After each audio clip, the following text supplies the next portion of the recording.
বিএনপিতেই বলবো যে আপনারা যেভাবে লাফাচ্ছেন নির্বাচনের জন্য এটা খুবই আনএক্সপেক্টেড। আমার মনে হচ্ছে নির্বাচনটা দ্রুতই করানো উচিত। আসছে 13তম নির্বাচন 25 সালের শেষে অথবা 26 সালের মাঝামাঝি, এমনটি জানিয়েছেন প্রধান উপদেষ্টা। এদিকে রাজনৈতিক নেতারা বলছেন যত দ্রুত সম্ভব নির্বাচন দেওয়া দরকার, কিন্তু তরুণ তরুণীরা নির্বাচন নিয়ে কি ভাবছে চলুন দেখে আসি। আমি বিএনপিতেই বলবো যে আপনারা যেভাবে লাফাচ্ছেন নির্বাচনের জন্য এটা খুবই আনএক্সপেক্টেড জিনিস।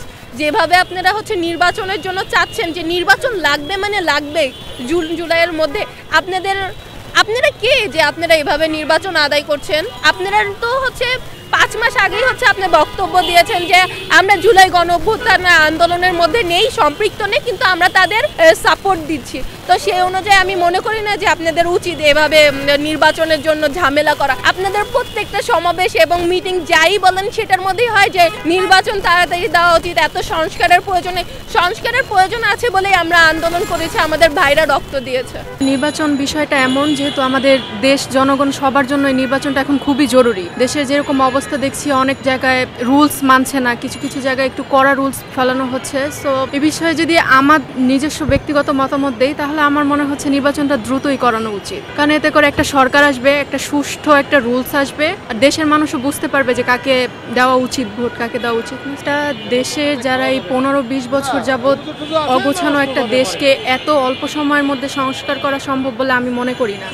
কিন্তু যে সময়টা তারা নিজেরা চেয়ে নিয়েছে, অন্ততপক্ষে আমার মতে তাদেরকে এই সময়টুকু দেওয়া উচিত সংস্কারের জন্য। বাংলাদেশের 20 কোটি মানুষের মাত্র এক দলে নির্বাচন চাইতেছে।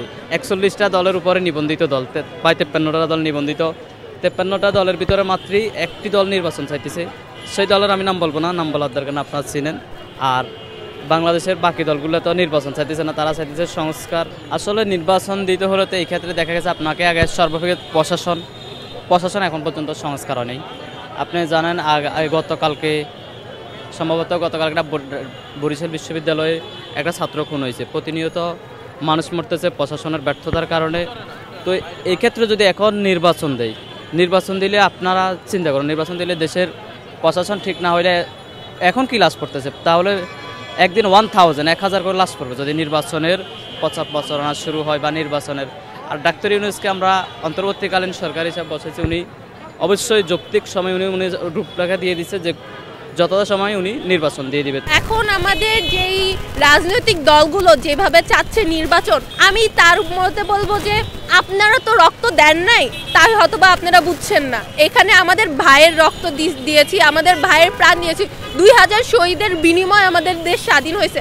এখন আপনারা যদি জুলাইয়ের মধ্যেই নির্বাচন চান, এখানে আমি বলবো যে আপনাদের একটা ন্যূনতম চোখের পর্দা থাকা উচিত যে এতগুলো মানুষের প্রাণের উপর দিয়ে এতগুলো আহত মানুষ যারা পঙ্গুত্ব বরণ করে নিয়েছে, তাদের উপর দিয়ে যদি আপনারা এত তাড়াতাড়ি নির্বাচন চান তাহলে তো হবে না। আমরা আপাতত ভাবছি অন্তত সংস্কারটা এখন বেশি ইম্পর্টেন্ট। কারণ হলো নির্বাচন চাইলেই দেওয়া যায়, কিন্তু এটাকে যদি সংস্কার করে একটা প্রপার একটা ওয়েতে না দেওয়া হয়, তাহলে আগে যেরকম স্বৈরাচার চলে আসছে হয়তো আবার চলে আসার একটা সম্ভাবনা থাকে। হবে নির্বাচন ডেফিনেটলি দিতে হবে, কিন্তু সংস্কারটা আগে, তারপরে নির্বাচন। দেশের অবস্থায় এখন যে যেভাবে আছে, এখন নির্বাচন দিলে কখনো সেটা সুষ্ঠু নির্বাচন হবে না।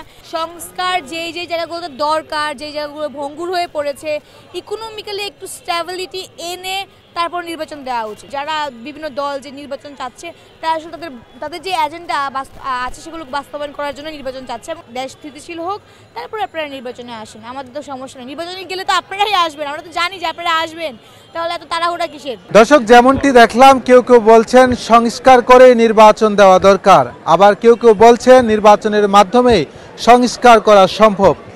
তবে আপনার মতামত কি জানাতে পারেন। সঙ্গে ছিলাম ফরহাদ হোসেন, রূপালী বাংলাদেশ, ঢাকা।